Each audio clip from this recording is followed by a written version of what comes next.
All right, okay, and we are recording. Thank you everybody for coming tonight. This is kind of our first town hall of the year, but I will pass it on to Collyn to start. Absolutely. Thank you, Sneha. Good evening, everyone. So my name is Collyn Smith. I use he, they pronouns, and I'm proud to be serving Carolina as its undergraduate vice president. I want to first start by thanking all of you and welcoming everyone here at the Student Government Pride Town Hall. And I also want to thank all of our panelists for taking the time to be here tonight. Today, our hope is to provide a space to focus on the challenges that face the LGBTQ students within the Carolina community, specifically surrounding mental health, safety, inclusion, and gender-based violence prevention. Nationally, June is Pride Month, which serves as an avenue for all members of the LGBTQ plus community to celebrate their identities fully, proudly, and authentically. Amid this joy, celebration, recognition of progress achieved, Pride Month also serves as a time and a reminder to continually and defiantly protest the remaining societal systems that stand to actively harm the LGBTQ plus community. At the heart of this fight is advocacy. When thinking about advocacy, I'm inspired by Barbara Giddings, a prominent LGBTQ activist who once said, "Equality means more than passing laws. The struggle is really won in the hearts and the minds of the community where it really counts. A community with diversity on full display, where it's celebrated and seen as a strength, is a community that each person deserves to be a part of. And this kind of community is the community that we aim to build here at Carolina." When thinking about our Carolina community, a study done in 2021 examining the campus's climate found that LGBTQ plus students were 19 times more likely to experience verbal harassment and fear for their physical safety than heterosexual students. Over 30% of transgender students reported verbal harassment and fear for their physical safety due to their gender identity or gender expression, the highest rate of any student population. And people who self-identified as multiracial were statistically most likely to have a negative response to the question, "The university has adequately addressed issues of sexual orientation." These figures are staggering, and they highlight the importance of building an inclusive community which sees Carolina's diversity as its strength. At Carolina, we must stand above and against discrimination in our community members for simply honoring and visibly expressing their own identities. The fact is that no student should change who they are or their ambitions to fit the Carolina community. Instead, students at Carolina should be worthy of fitting into your story, serving you as you need. You should never feel the need to diminish your story to flow into the current of Carolina. Instead, it's the responsibility, the commission of this university to uplift all of our stories and shaping our collective belonging. You see, today I'm surrounded by our panelists who are student leaders who believe in this vision and want to use their voice to transform Carolina into a student-centered, student-driven, student-focused community aligned with supporting who you are and who you aspire to be as students. It's through this support, advocacy, and active work of these student leaders that will help each day make Carolina work for you and to be worthy of being part of your story. At this time, I'd like to introduce you to this passionate and perseverant group of panelists and give each of them the opportunity to introduce themselves. Panelists, after you introduce yourself, go ahead and name at least one issue impacting LGBTQ students that you want to work on or are already working on. So I'd like to start with some of our executive branch representation. I want to start with Nina. Hi, everyone. My name is Nina, and I am the Director of State and External Affairs within the executive branch. And one issue that I'm particularly interested in addressing that affects the LGBTQ plus committee is just working on trying to identify the influx of bills that are entering the North Carolina General Assembly that have a harmful impact on the community, and also working to find solutions to prevent those bills from being passed, or find support resources for LGBTQ plus students so that they're able to best find the resources that they need to make Carolina home for them and feel safer if, let's just say, that the General Assembly isn't in favor of listening to student voices. Absolutely. Thank you, Nina. So now I want to let Nick introduce himself. Hey everybody, I'm Nick, he, him, his. I'm a rising junior, and I'm the Assistant Director of Sexuality and Gender Inclusion for the Executive Branch. One issue that I'm looking at this year is getting the LGBTQ Center designated funding. They've been working without a budget for the past couple years, which is really sad considering the amount of work that they've done for students. Thank you, Nick. So now I want to turn it over to some of our legislative branch leadership. I'm going to start with Elena. Hi, I'm Elena Powell. I am the Speaker of the Undergraduate Senate. I use she, hers. And I was looking into some queer policy issues, and I came across an editorial about housing. And this was written in before the pandemic, about 2019. So I think this is a really cool way for a partnership with like Carolina Housing. But there seems to be a lack of gender neutral housing just across the board. And overall, I was looking in, and it's like 2012, the UNC-Chapel Hill Board of Trustees had implemented a gender neutral housing that was supposed to open, I think, about 30 units. And then this was actually overturned by the Board of Governors with a policy that says that members of the opposite sex are not allowed to share on-campus living spaces, citing safety concerns, despite safety concerns that, I would question those, considering that, a person who identifies as male would actually be able to live with other, girls on campus, or people who identify as girls. So I think that this could be a really interesting way to partner with, some queer voices who may want to champion this and listen to, their concerns, and listen to what I could possibly do as a senator to support and, partner with other student leaders on campus. Absolutely. Thank you, Elena. Now I want to pass it over to Sneha.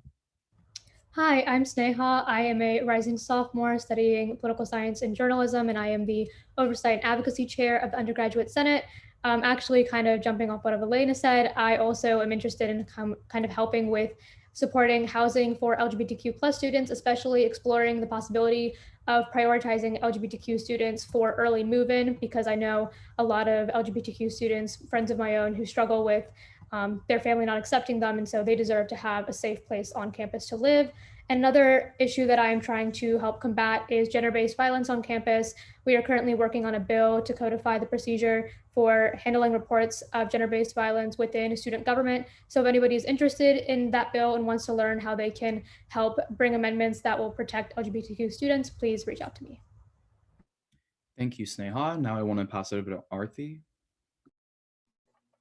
Thank you, Collyn. So I'm Arthi. I'm the Vice Chair of the Oversight and Advocacy Committee, and I'm also a District 1 Senator. One thing that I really wanted to work on this coming year is creating a campus culture that, as Collyn had mentioned in his opening remarks, is very diverse, and basically improving visibility of LGBT students and organizations on campus.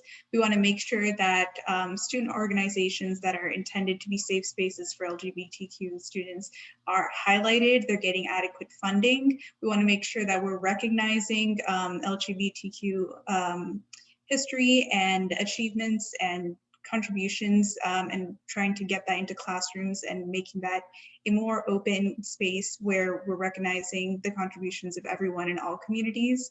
And I think by doing that, we can really help make Carolina a much safer and more tolerant campus. Thank you, Arthi. I want to hand it over to Pallavi now. Thank you, Collyn. I'm Pallavi. I'm a rising sophomore studying political science and economics. I'm also the member at large for the Commission on Campus Equality and Student Equity, and one of the District 3 senators. One thing that I am hoping to tackle this coming year is expanding the space that queer students have for bringing up issues to the student government and Senate on issues and things that are plaguing their community, and making sure that their voices are heard, because I don't know if that space exists currently. Another thing that Senator Undergraduate and I are working on actually is increasing accessibility of funding to people who are working on mental health initiatives, which is something that queer students would also be able to access and really help introduce the structures that they would need to help tackle the issues that are plaguing their community. So yeah, I worded that really badly, but hopefully this initiative that I'm working on will also work to help the LGBTQ plus community as well. Yeah, thank you, Pallavi. And I'm going to turn it over to Isha. Firstly, I just want to say a big thank you to Collyn for helping to moderate this debate. They are truly a inspiration, and their passion shines through everything they do. My name is Isha. I'm a rising sophomore. I'm studying public policy, and I'm minoring in philosophy. One of the biggest queer issues that I would like to tackle this year is the issue of mental health. 50% of transgender males have said that they've thought about committing suicide because they haven't been affirmed in their identity, and 29.9% of transgender females have said the same. And that is very concerning. And working on making sure that we show every single aspect of the queer community in mental health and representation in the mental health community, make sure that we help affirm their identities and help reflect on education that helps other people who are not a part of the community help to uplift and affirm them as well. So yeah, that's one of the issues that I would like to tackle this year. Thank you, Isha. Now I'm going to ask Andrew. Yeah, I'm Andrew, he, him pronouns. I am a computer science philosophy double major, and I'm vice chair of Rules and Judiciary Committee in the Senate, and I'm one of the representatives from District 6, which is math, computing, and engineering. I'm really interested in specifically queer issues in STEM fields. There are a couple of different student organizations that I think at UNC that are doing really great work in that space. And I think that student government should exist primarily to serve, student organizations and to serve as a voice for students, and to like help student organizations, get the resources that they need and the voice that they need to get their missions done. Thank you, Andrew. And finally, I'd like to turn it over to Hussein to introduce himself. Hi, I'm Hussein Syed, a rising sophomore bio major and District 1 senator. As Collyn said in his opening remarks, I believe that universities should be a great place for everyone to learn and grow and get to know each other. That is completely unacceptable that such a large portion of LGBT students are unable to feel safe here. I'd love to work with members of the LGBT community to make sure that they feel comfortable at our university and are able to just have a great time here.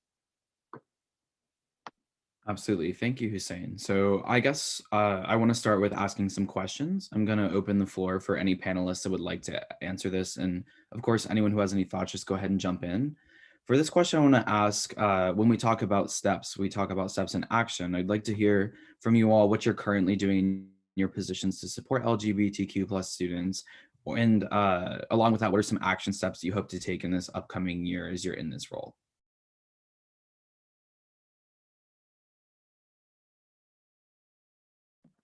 I guess I can start off with that. So currently, my department within SEA is actually going to work with Niklaus to create a testimonials form to just for students to be able to talk about their experiences of being LGBTQ plus on campus and being able to specifically relate that back to the bills that are being circulated right now that will be affecting them, and being able to have real voices to be able to communicate real student experiences to the General Assembly. And so we hope that by actually having real student feedback and having real student voices with us, we'd be able to better communicate student needs and better be able to prevent these bills from being passed.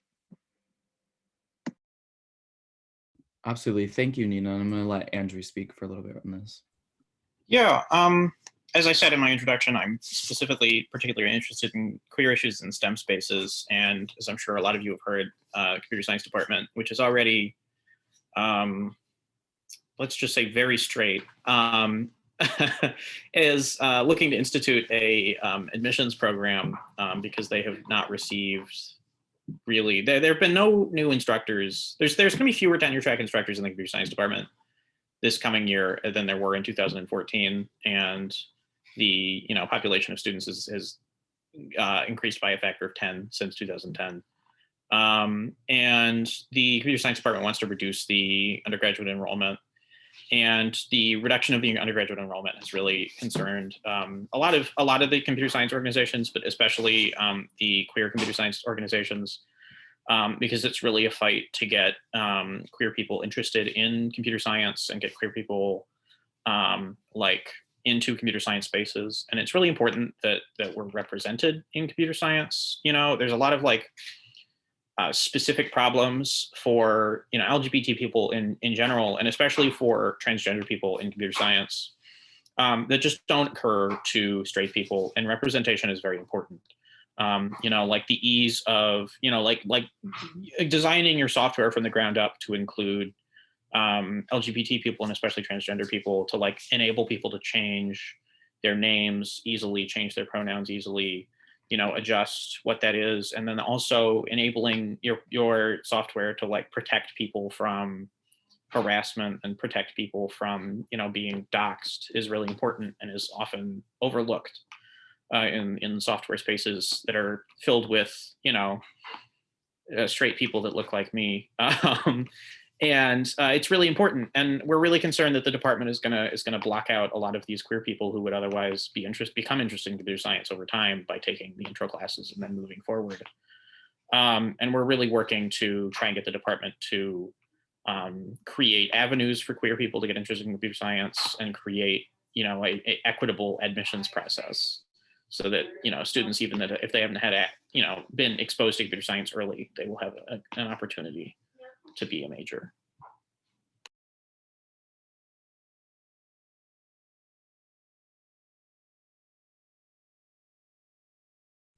Yeah, Sneha, I'd love to hear what you have to say. Yeah, so I can speak a little bit on kind of what we're doing to combat gender-based violence on campus, as that directly impacts our LGBTQ students. So something that we kind of launched this summer is a working group to research different initiatives to combat gender-based violence on campus, especially those that steer away from including campus PD, because we are aware of how they can disproportionately harm LGBTQ plus students. So this summer, we kind of already started out with creating the code to the bill to codify how we will handle reports of sexual assault and gender-based violence on campus. And so, as I said before, if anybody is interested on seeing that bill before it reaches full Senate and has any amendments they'd like to offer, definitely reach out to me. But also in regards to that research group, we'll start that research hopefully in July, kind of creating two different paths, where first we'll reach out to students, especially LGBTQ students, women of color, making sure that we know what exactly they want to see the university establish, so that we're not just bringing these policy goals or solutions that they don't actually want or will actually harm them. So that's our first step for research. And our second step for research is looking at other universities and seeing what they have done to reduce gender-based violence on campus and seeing how we can implement similar policies on campus. Yes, Arthi. So Senator Malethker did mention this bill, but we both are working on an initiative to help access to resources for organizations hoping to create mental health resources that can be used by the student body. And we're specifically trying to divert funds towards student organizations who have a better understanding of mental health needs. And mental health does disproportionately affect LGBTQ members, especially trans folk, which is why we're really trying to get this passed. The goal is that by having these funds accessible and basically usable by these student organizations, we'll be able to both uplift those student organizations to address student needs, while also making sure everyone's getting funded properly, and we're also helping people get registrations registered, meaning that they're going to increase their visibility and their voices on campus. And so we're going to really work on trying to target some of these LGBTQ organizations that we know have been doing fantastic work on campus, and trying to offer these additional resources to help really amplify their voice.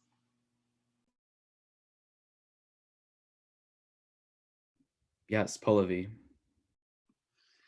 Yeah, so Senator Anadurai explained that a lot better than I did. But yeah, the goal is essentially to help groups of students who are interested in mental health initiatives be able to register as RSOs and receive funding for these projects that they are working on in order to help their community and students on campus as a whole. Another thing that I am hoping to achieve through this project is to establish better relationships with queer organizations, because even when we were planning for this town hall, a lot of us were like, oh, like, do we know how to contact this organization? Do we know how to reach out to these people and see if they're interested in talking about this and attending this town hall? And so hopefully through this process of the mental health project that we're working on, we are able to reach out to the groups that really need who are more willing to or more excited to access these funds and use them to help the student body. Absolutely. Thank you for that, Pallavi. I'd love to give the floor to Isha to speak a little bit too. Thank you, Collyn, for handing me the floor. Senator Malatkar and Senator Undergraduate mentioned this, but as Senate, we are still very new to each other and we're still working to be more cohesive as a body. We've only had a few meetings, and thanks to Senator Powell, we're working to get to be as cohesive as a body as we can. But one thing that Senator Malatkar did mention is that we don't have a good relationship with queer organizations just yet. And one of the things that I would like to work on is have specific queer organizations and other organizations from other marginalized identities come and report to Senate. Because as a Senate, we can't move cohesively if we don't have proper relationships with the students around campus. And having them report to us and having them have a working relationship with us can help us understand the proper balance of what needs to happen from them, what their requirements are, what their boundaries are, and what we can do for them. Because we're senators, but we don't work for us. We work for the student body. We represent each of the districts. And that only happens through proper communication and proper constituency relationships. And that has to happen between every senator. So that's one of the goals that I want to work on, is making sure that we have proper reporting at every Senate meeting to move fluidly through all of the issues. Yeah, that was incredibly well said, Isha. Thank you for that statement. I want to turn it over to Sneha to speak a little bit too. Yeah, this is also just kind of piggybacking off of what Senator Desai was talking about. But I know something that Senate had done in the past, and Speaker Powell could speak on this. They held office hours for RSOs, so we could try to implement something similar this year, especially when funding season comes around, and have those spaces for these LGBTQ RSOs to reach out to us and speak on if they have any questions with funding, so that we can help them get what they need to, make this campus a better place for these students. Yeah, thank you for that, Sneha. I think concrete action steps are really important. I think that's a good starting step. I want to turn it over to Nick. Thank you, Sneha and Isha, for bringing up that point. I think that better communication between Senate and RSOs is really important. But I did want to bring up briefly at this point that there has been a very contentious history between student government and queer orgs, and that in the past, Senate, instead of working for student orgs, specifically targeted queer organizations. And we had some instances of outing back in the 90s. And that just, I think, a bit of a preps up, like a heads up that queer students are so very much like aware of that, especially people who are on the boards of RSOs. And that in drawing them in to being present in Senate spaces, that the first step is making availability for them to speak, but the second step is also reaching out and building that relationship and rebuilding trust that was already broken. Yeah, absolutely. Thank you for that, Nick. And I think that starts to touch on a topic that's really important to address, is the concept of visibility, but also more specifically for the queer community, invisibility. I think all of these comments and all of the ideas you all are bringing up, there's a running theme of lack of recognition and lack of identification of issues to begin with, which is a continuous problem in the queer community. So I want to ask you all and put this out to you all. How do you all plan to show up in spaces for queer students, or how are you actively showing up in spaces for queer students as student representatives? And I will start with Isha, if you have any thoughts on that. Firstly, I wanted to respond to Nick's comment and say that that is absolutely true. As a queer student myself, I wouldn't want to be outed, and just sharing that empathy. I personally and know that other senators will work to make sure that queer students and queer RSOs have a safe space. It's never nice to be outed. It's very scary, speaking from sort of experience. And I wanted to respond to Collyn's question as well, in that showing up for queer students means that you put yourselves in their shoes, and making sure that you understand that they might be scared, but also I would feel the same way, and making sure that we have the mutual understanding of, we understand what they want and what their boundaries are. And boundaries is big, because in policy that sometimes can be overstepped, but making sure that we take care of the marginalized communities that are presenting themselves to us and not diminishing that trust, because it's a very fine line between what is good and what is not.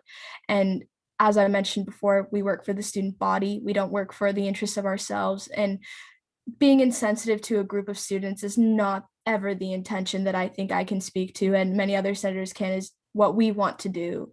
we never want to overstep on people, and we never want to make sure that they're uncomfortable.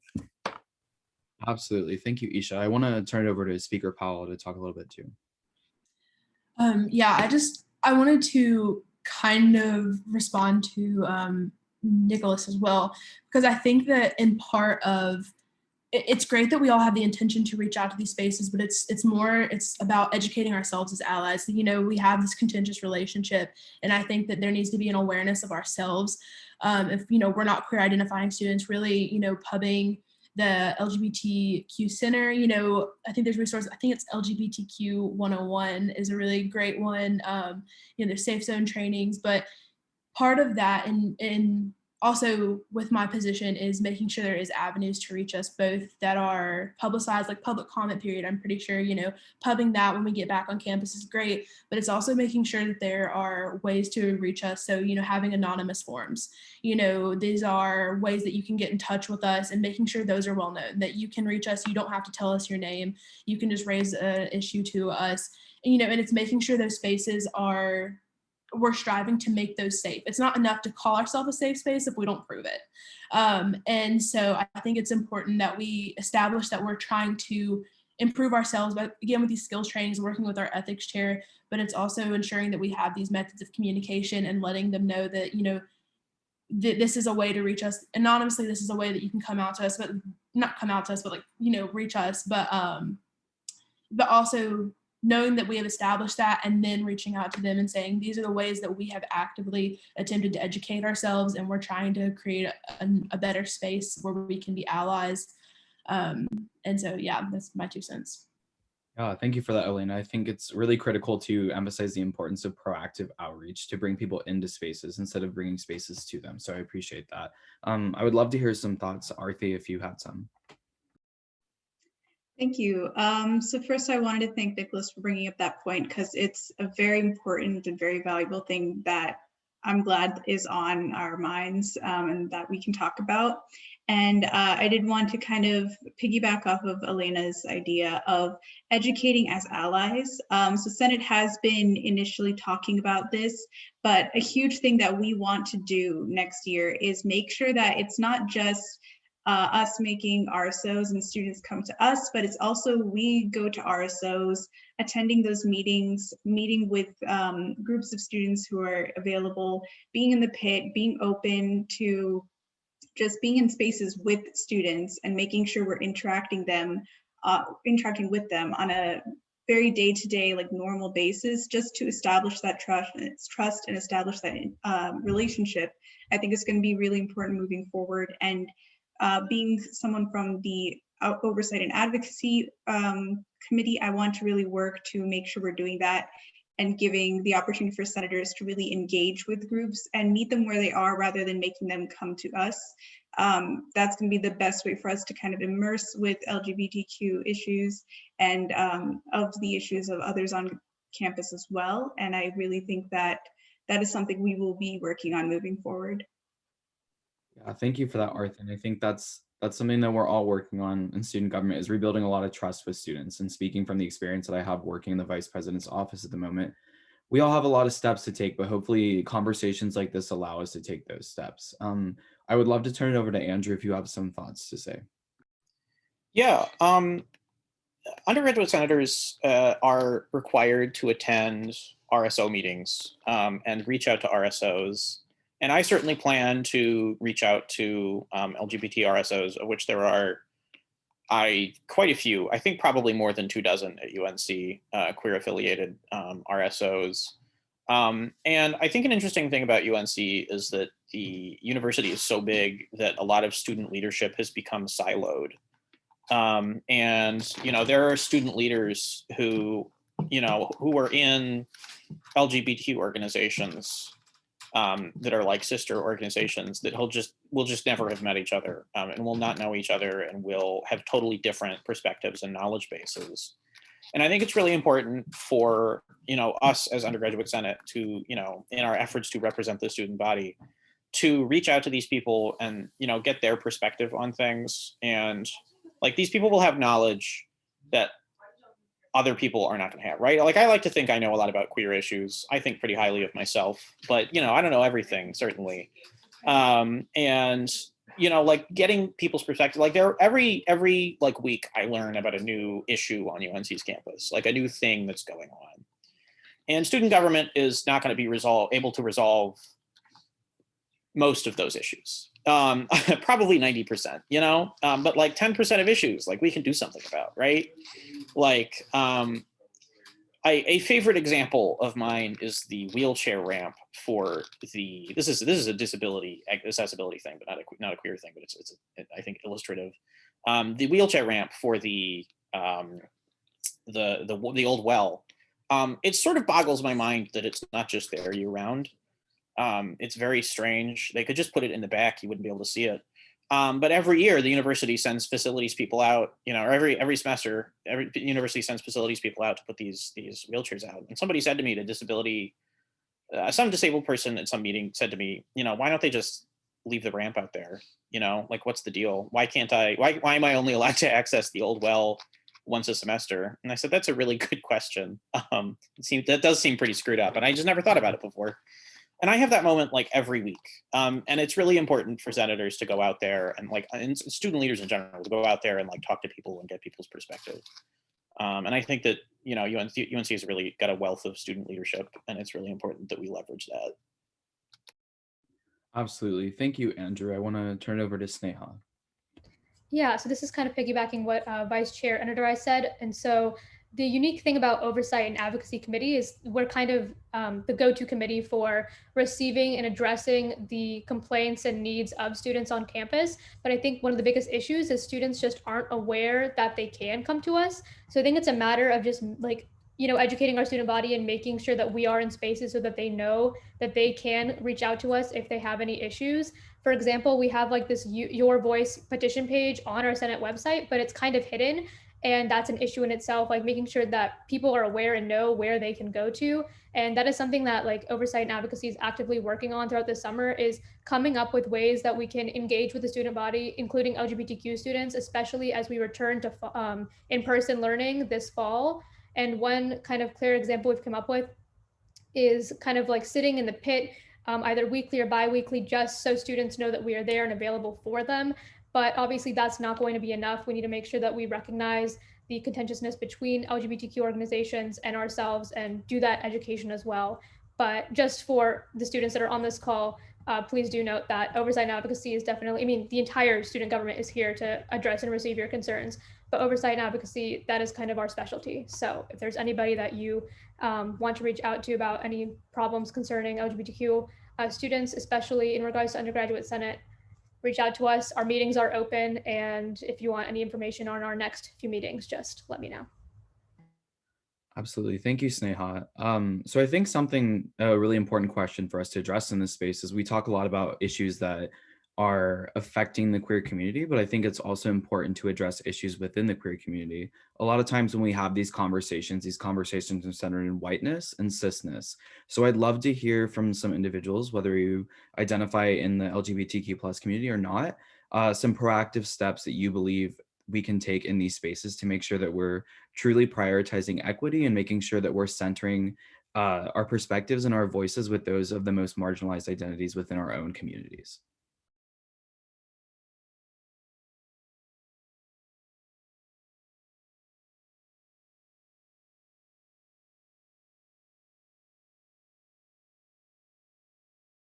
Yes, Sneha. So I can touch on a very kind of specific instance.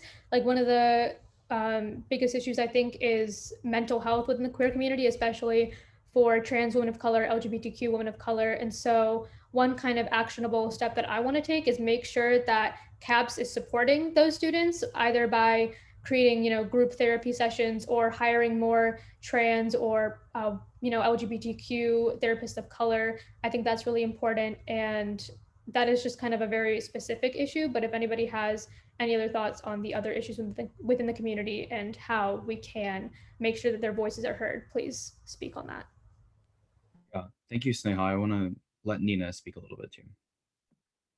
So I think one really important issue is just focusing on intersectionality, because like a white queer experience is very different from being a queer person of color or just, any other backgrounds. And so I think it's really important that we try to remember that like each queer experience is completely different and that people come from very different backgrounds, and just highlighting that, and also like making that aware when we're trying to support queer organizations, and not just that, but also emphasizing that intersectionality when we're trying to talk to maybe like multicultural organizations, like like if there's like the South Asian Student Organization, trying to help them and make sure that they're also trying to meet the needs of like queer students within that group. And so just trying to make more of a collective unity between so many of the diverse student organizations that we already have, and ensuring that everyone is working towards the same goal. And also I think it's important that like we just try to keep educating ourselves on these issues, and just trying to like have conversations with different people to really learn, because there's so much to understand, learn from different people's perspectives and identities. And I think it's all kind of a personal responsibility to be taking a part in that. And so I think just kind of ensuring a lot of group collaboration between different organizations, and especially I think like Stan said, touching on mental health and ensuring that there's already resources to provide for queer students and many different backgrounds. And I also do have to drop now, but just again, thank you so much for having this event, and looking forward to more town halls. Absolutely. Thank you so much for being here tonight, Nina. And I think Nina raises some important points too about the conversation around intersectionality and equity. Just to begin with, I think there's a larger conversation about accessibility to spaces where there's higher visibility and decision-making powers. I think personally experienced as one of the few like non-cis people in decision-making spaces in student government, it's really been interesting to navigate that, to see that there's a lot of groundwork having to be built, and through that, not only making sure spaces and leadership spaces are accessible to marginalized students within marginalized groups, to make sure that there's support for them, direct support. And I think that's a larger conversation we had too, is when we are working to actively support queer students on this campus, supporting them in concrete and material ways. And I think just the most direct way to say it is like, give these groups money, give these organizations funding, make sure that they have the ability to do the advocacy work that they want, and make sure that they have the ability to do any events that they're trying to put on, or the support for them individually. And I think a lot of times it extends into larger conversations around mutual aid, as we saw in the pandemic, the adverse effects that things like that have on queer students, and especially queer students of color or non-cis queer students. Those are really, I think, important to center in these conversations. So that's kind of a perspective that I bring to this too, is accessibility of space, but also material support in those spaces. I want to turn it over to Sneha to speak a little bit too. Yeah, kind of what you said about mutual aid, I think that is a really important part. Is one thing I really want to do this summer and this fall, just do a lot more research on what mutual aid organizations and connections already exist on campus or in the Chapel Hill Carborough area, and how can we utilize those to support students on campus. And again, as you said, money, I think it's really important, as Nicholas said, that we try to find a way to increase that funding for the LGBTQ Center, because I think there's a lot of great work that they do that can help our LGBTQ students on campus. Absolutely. Thank you, Sneha. I'm gonna turn it over to Nick.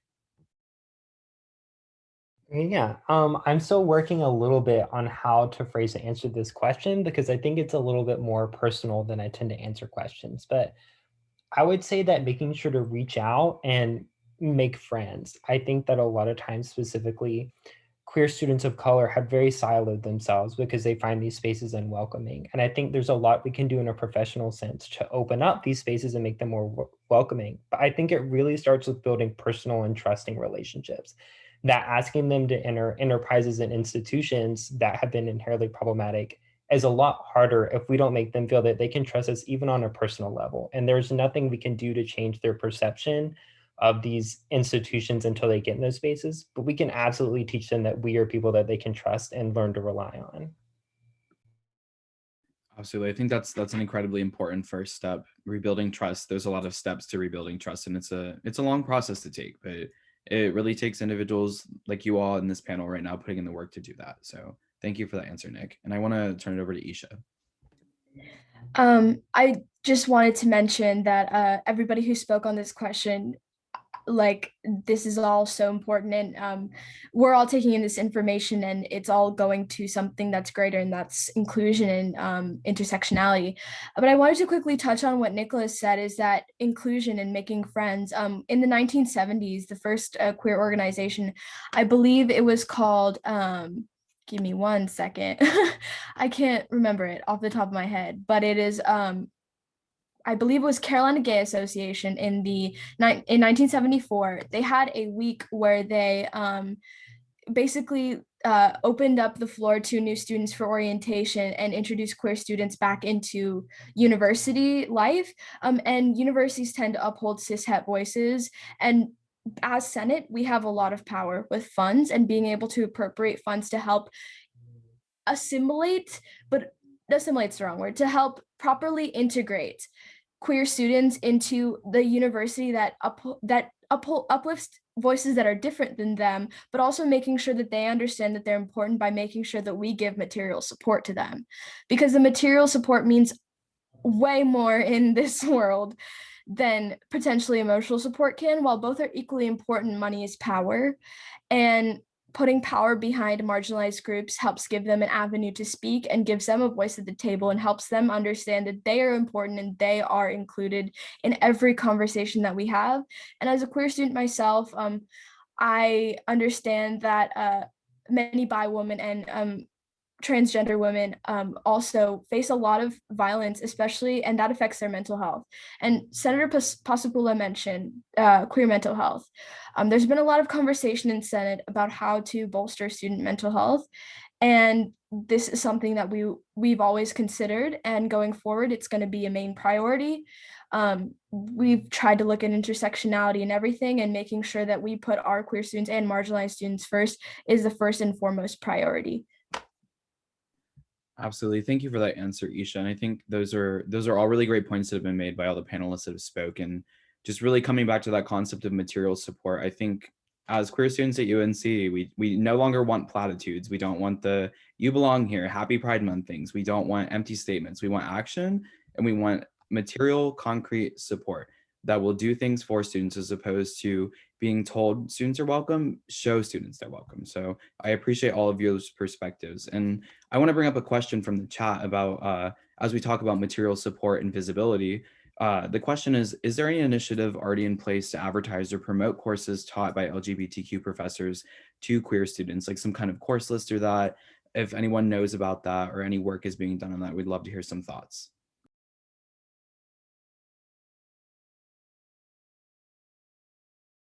Yes, Andrew.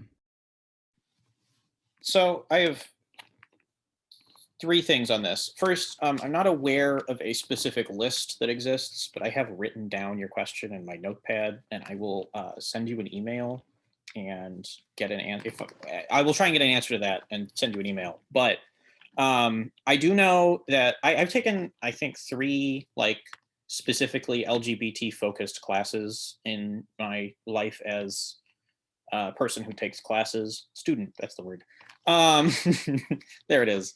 And I one of them was kind of crap, but the other 2 were really good, and I liked them a lot, and I learned a lot, and like it really was meaningful to me to like learn about the history of like the LGBT community.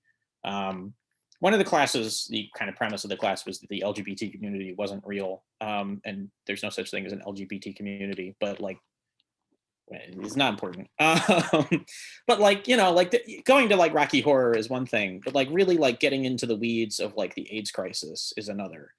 And like, I really felt like a deeper connection to like, I don't like this term, but like queer elders. I will say that I'm aware of a couple of classes at UNC that are supposed to be pretty good. I know that there is a class, or there was at least at one point a class in the Gilling School about the AIDS crisis. It's not a class that I have taken, but I have heard that it's good. I do not know if it is still offered.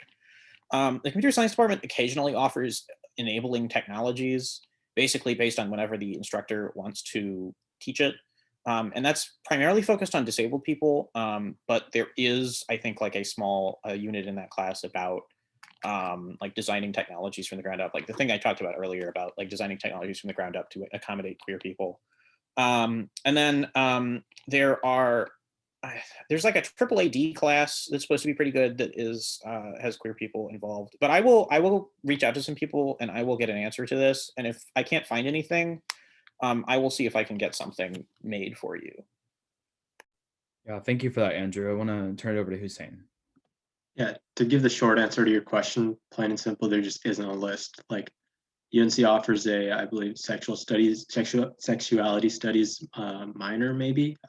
Not sure if there's a major with it too, which has the course requirements, and that's basically it. But that doesn't like cover everything at the university, whether it be in different departments. So that definitely is something that we can really get started on working on to, make people have a way to learn more about the LGBT community and history.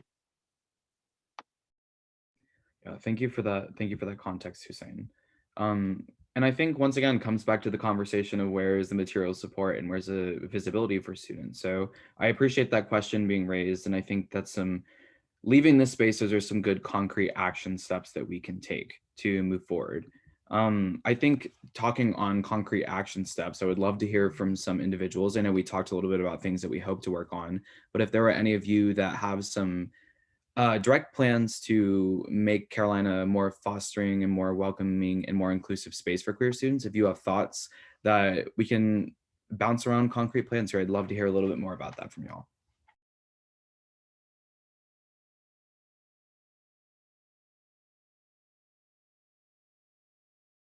Yes, Isha, go ahead.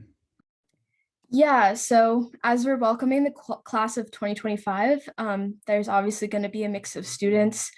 And as Senate's job and partnering with exec branch, we do have a part in Small Fest, I believe. Somebody correct me if I'm wrong. I believe exec branch puts on Small Fest. That also gives us the opportunity to highlight organizations that make people feel included, and these people include queer students, and giving material support. And that means also providing opportunities for queer students to take over our social media, queer organizations to take over our social media, marginalized organizations of marginalized students to take over our social media, and giving them the platform to be able to share and provide that opportunity for inclusion. Because also we have the materials, we have the official materials, and if we do not give them to people, what are we doing for advocacy? And making sure that we also provide money and also provide opportunities to help reflect the culture of queer students and other marginalized communities, because UNC has a rich history of LGBTQ students. It's definitely a good balance of good and bad. I will say that.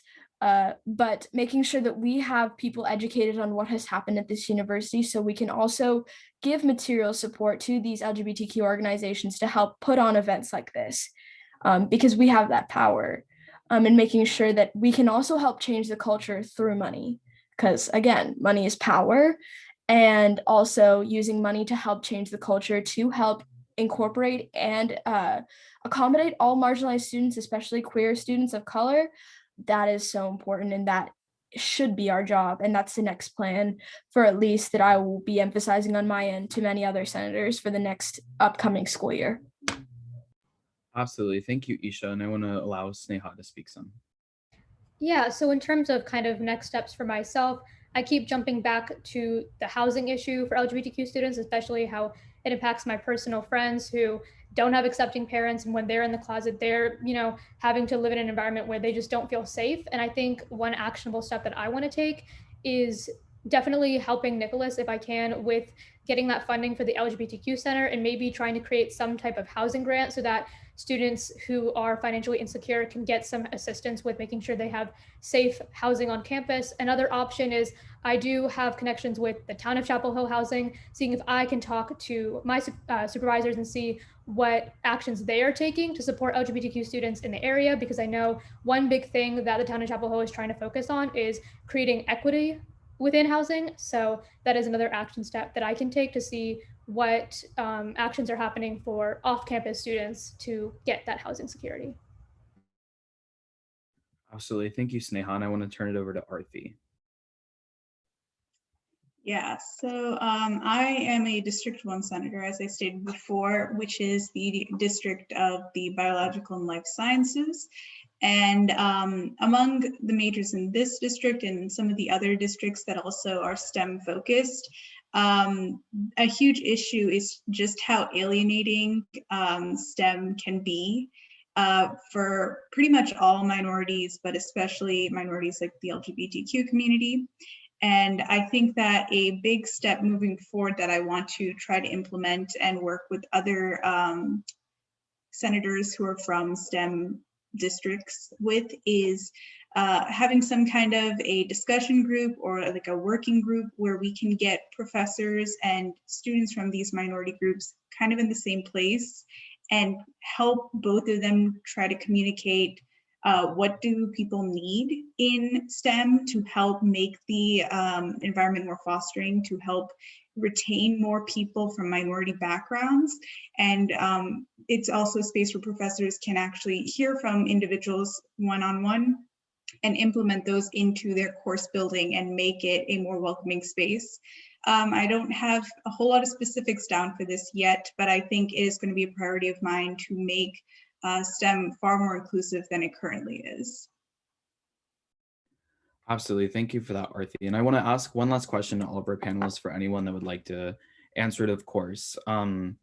Just one final piece, if anyone has anything to say, if you were speaking to an incoming student who identifies within the LGBTQ community, what you would say to them to ensure that they know that this is a space where they're welcome and there's people fighting for them.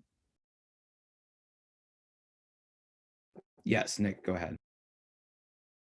Yes, I actually really like this question. I think I would like to share with you the first words that I heard at UNC that made me feel like I belong. We have a professor here named Sharon Holland. She used to be the director of the Sexuality and Gender Studies program. And I met her at preschool year program in a little tiny room. There were like 6 of us there who came to a little event for LGBTQ students. And she told us that there's a lot of stigma in the South around how LGBTQ people are treated, but that we belong here. And she listed off a list of things about Carolina, like we had Lambda, which was the longest running student publication focused on queer studies. And we held the Unity Conference for 35 plus years, which was like the largest conference in the Southeast devoted to queer studies. And she said that if there was anything she could impart to us, it was that we would belong, and that there were a lot of people here who would tell us that we wouldn't, but there are also tons of people who have been in our community for decades who wanted to let us know that we did belong here. Absolutely. Thank you, Nick.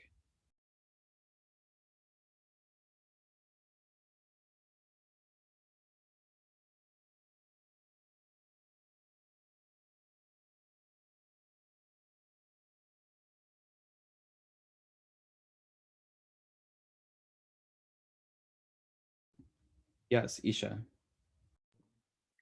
One of the things that I was very privileged to have, one of the people I was very privileged to have in my corner when entering UNC was is my best friend, and she's also a member of the LGBTQ community. And going in together made me feel like I wasn't alone as I was in the beginning stages of coming out and such. And one thing I wanted to also address is also for immigrant students. As a member of, my parents are from the immigrant community, there's a lot of stigma between coming out and being in the LGBTQ community, and just letting the students, queer students of color, know that they are a unique and brilliant individual that belongs here despite the stigma that they may face. There's people everywhere for you, and even if nobody is in your corner that you know of, we're always here for you, and we'll always provide the support for you that you need, because you are welcome in any space at UNC. That's something that I would have wanted to hear. I was very lucky to have gone into UNC with my best friend who goes here as well, and we went through the journey together. So making sure that we provide that guidance to queer students, especially queer students of color, and making sure that they have the ability to come to us to make sure that they feel included. Absolutely. Thank you so much, Isha. And I think on that, if we're good, unless anyone has other thoughts, we can go ahead and close. I want to thank all of our panelists for being here, and I want to thank all of the people who came and listened. And I just want to close with a few thoughts. Of course, these spaces that we're having right here, this is not a first, this is not a start, and it's not an end. What we're doing here is a piece of a larger movement to move towards a more equitable, a more inclusive, and a more welcoming space. And I think what's happening here, the drive and passion that I think individuals are exhibiting here, we need to see that continue, and we need to see that continue in fostering radical spaces for radical change focused in empathy and care for our community. In order to see this progress, the concrete steps we discussed and these consistent determination of all of our student leaders and all of our community members across the board are what will make these changes happen. And I want to close with recognition of where we came from, where we are, and where we're going. These conversations that we're having right now tonight would not be happening without the trailblazing of Black and brown trans women who allowed for the queer community to be where we are, to bring us to the visibility and to allow things like Pride Month to exist in the first place. So on that, I want to close with a quote from Sylvia Rivera, just speaking about the concept of queer liberation and moving forward. I was a radical, a revolutionist, and I still am a revolutionist. In order to make these changes, those spirits of radicalism and revolution have to remain in the queer community. I want to thank everyone once again for being here and all of our participants, and happy Pride. Thanks everybody for coming. I will still be on until 8:30 if anybody comes on and has any questions. I will also be uploading this recording to YouTube, and tonight and throughout the weekend, I'll be creating the transcript and creating meeting notes so that we can send this to the students who were not able to make it tonight. But thank you everybody for coming. And if anyone else has any questions, I will be sure to stay on. But thanks everyone again.